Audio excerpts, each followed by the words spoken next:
And this is a very special place. This bridge, this is the border between two words. The word of politics and the word of religion, because we are about to enter the monastery. This castle was built as the first one, so here you can also see different defensive facilities. First of all, we have the moat, but this was the dry moat. It was never filled with water, it was not necessary. You can see it's very deep and very wide. We have the drawbridge, this wider part for wagons, horse riders, and the narrower one for pedestrians. Over there, can you see these two towers? There was the bridge spanning Nogat River in medieval times.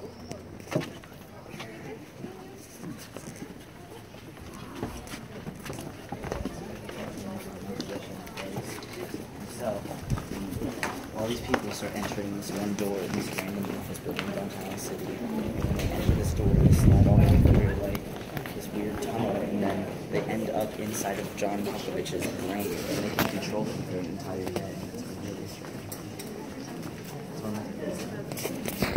And here we have the oldest part of the castle. Do you remember I showed you the northern wing of the high castle?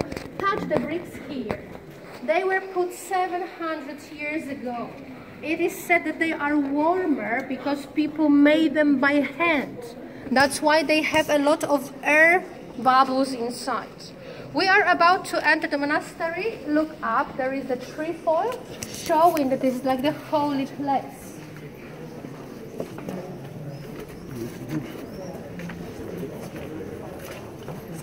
"700-year-old bricks."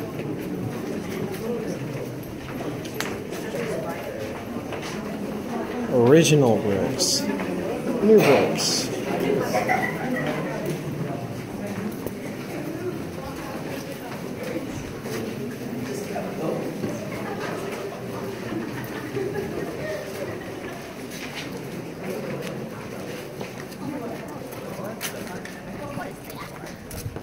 Okay.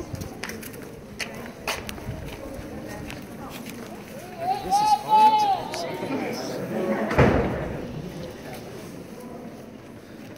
Please come closer.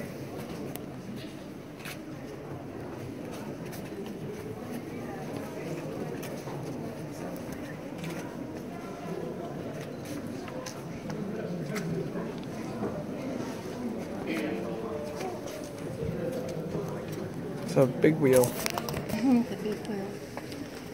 That's probably the wheel for the drawbridge. The drawbridge here? Yeah. No. No. Yes. Oh, that's so well. Please come closer. I will tell you a few words about this courtyard of the high castle. By the way, I will start with something else. You can see here we have an artist making this spider web. Every 4 years, our castle, or 3-4 years, our castle is a place where modern art is shown. Today we have Ludwika Ogorzelec. The lady is still making, creating this spider web. Her art is called Crystallization of the Space. So she was inspired by our castle. But again, I should get back to medieval times. This was the monastery I've told you. This is a typical shape of a Teutonic castle, the quadratic shape, as you can see. It was the rule that less important rooms, like the kitchen, the bakery, the prison, and the pantries, were placed on the ground floor. Rooms of greater importance, the chapter house, church, and the toilet, and the refectories, dining rooms, were placed up, because then they were better secured against any kind of attack. Here they had an access to everything. So they had an access to fresh water. This well was well protected against poisoning. In the attics and in the pantries they had a lot of wheat, because it was written in the rule of Teutonic order that they had to have as much food to be able to endure the siege lasting even for 2 years. And this tall tower, 66 meters tall, it was the observation and signaling tower. The castle, which I've mentioned, 120, were built in the distance of 30 kilometers. So the distance that they were able to cover during one day on foot. But if they wanted to send a message quickly, they used fire at night and smoke during the day. So the castle was really well secured. Before we go to the kitchen, I would like you to meet a medieval knight who is sitting over there. His name is Sebastian. And he will tell you a few words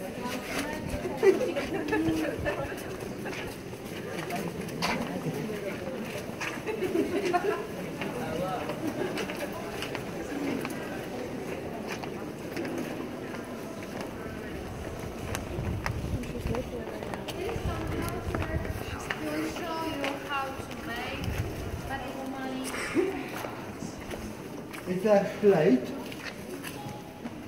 stamp, strike, and penny is ready. The small coin was payment for 1 hour work in this castle in 15th century. Another coin, bigger one, is called shilling. Shilling was and still is payment for 1 day of work.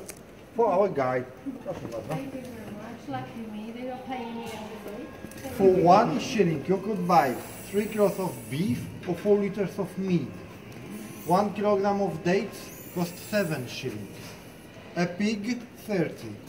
1 kilogram of candies, 80 shillings. Today you may buy these coins as a souvenirs. One cost 3 zloty, 4 different coins with a pouch, 8 zloty. Here is exchange rate. You may exchange your money for Tutankoda money. Thank you very much, Sebastian. And you very well will leave later on. You can come here and maybe buy.